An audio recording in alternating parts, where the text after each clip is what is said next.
Hello everyone, this is Elaine Donoso and I will be discussing to you the Chapter 4 Level of Analysis of the International Relation. So first thing is, what is international system? So this refers to the constellation of political, economical, social, and cultural relationships among sovereign states and other global actors. It is characterized by multiple actors, interest, and influence, making it a dynamic and intricate web of interactions. There are several key points of the international system. Firstly is the sovereign state that are primary actors with recognized borders, governments, and population. They interact with each other based on principles of international law and diplomacy. Secondly, international organizations such as the United Nations, World Trade Organization, and International Monetary Fund play important roles in shaping global governance, fostering cooperation, and addressing transnational challenges. Thirdly is the non-state actors like multinational corporations, non-governmental organizations, and terrorist groups also influence international dynamics, adding complexity to the system. And lastly is the international system deals with a range of global issues such as climate change, terrorism, human rights, and economic inequality, which requires collaborative efforts among states and international organizations for effective resolutions. In terms of challenges and opportunities, the international system faces security challenges like interstate conflict, terrorism, and cyber threats. On the other hand, economic opportunities arise from globalization, which has created economic interdependence, trade, investment, and technological advancement. Diplomacy remains crucial in navigating the complexities of the international system, building alliances, and addressing common challenges. So now, let's go with the realism and the international system. Realism is a well-known theoretical paradigm in the study of international relations. It argues that the governments are logical, self-interested entities that strive for security and power. Realism emphasizes the importance of anarchy, power, and national interest in determining state conduct. It focuses on the states as the main players in international affairs, the anarchic nature of the international system, and the pursuit of a balance of power to ensure security. So these are the realism in practice. First is the state-centric focus, second is the anarchy, and third is the balance of power. Realism has historical roots in classical political philosophy and gained prominence during periods of geopolitical tension.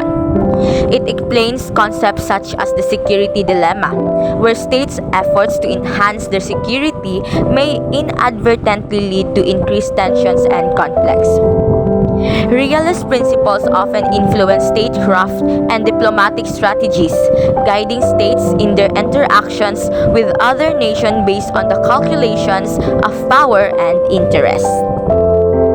In China's evolving role in global affairs, economic ascendancy in China's rapid economic growth has elevated it to the status of a global economic powerhouse, influencing the international economic order and fostering economic interdependence.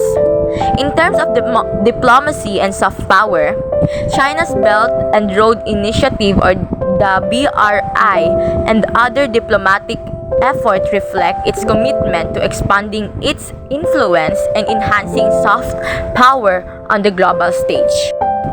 So basically, China's engagement with the international system has undergone a significant transformation. It has evolved from historical isolation to active participation in global affairs. China is committed to defending its sovereignty and follows a policy of non-interference in the internal affairs of other countries.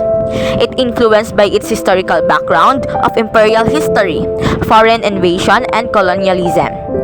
China's rapid economic growth has elevated it to the status of a global economic powerhouse, influencing the international economic order and fostering economic interdependence. China's Belt and Road Initiative, or the BRI, and other diplomatic efforts reflects its commitment to expanding its influence and enhancing soft power on the global stage. China also emphasizes the importance of multilateralism, sovereignty, and non-interference in addressing global challenges. It recognizes the urgency of addressing climate change and actively engages in international efforts to promote sustainable development and environmental protection. China also faces challenges related to trade tensions and technological competition, but it also sees opportunities for collaboration and mutual benefits. Its relationship with neighboring countries and its role in regional organizations shape its regional influence and security considerations.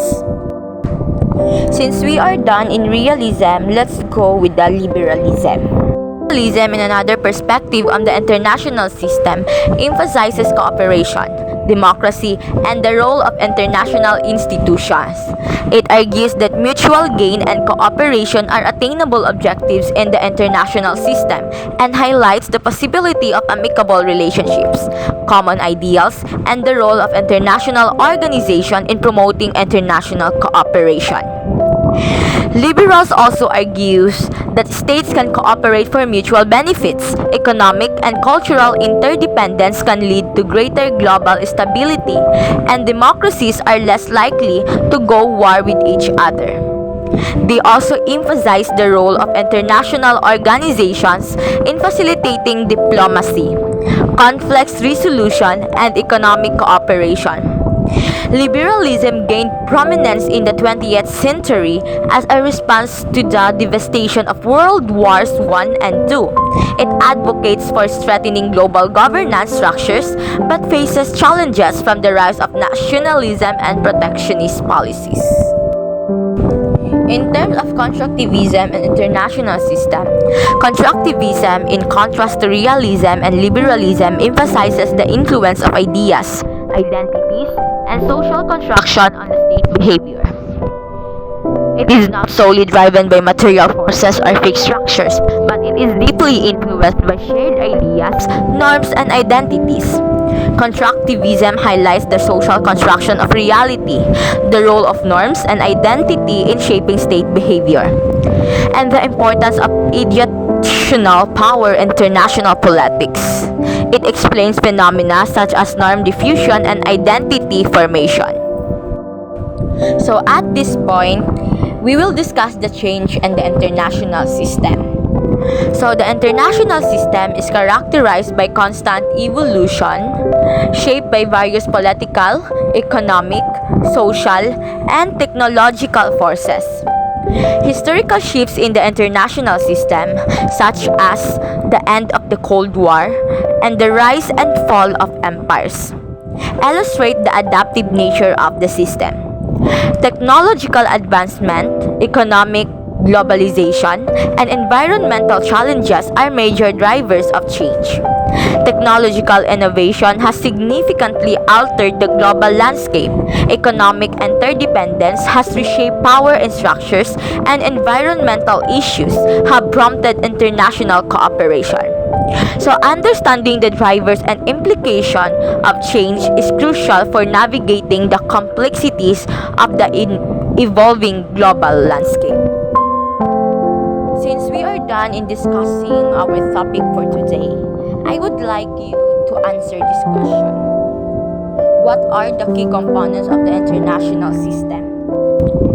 Second is, which theoretical paradigm in international relations emphasize the pursuit of the national security? And lastly, what is one driver of change in the international system? Please write your answer or comment your answer below. Thank you for listening and participating in our discussion. Good luck! Anyway, this is Elaine Donoza, your teacher for today.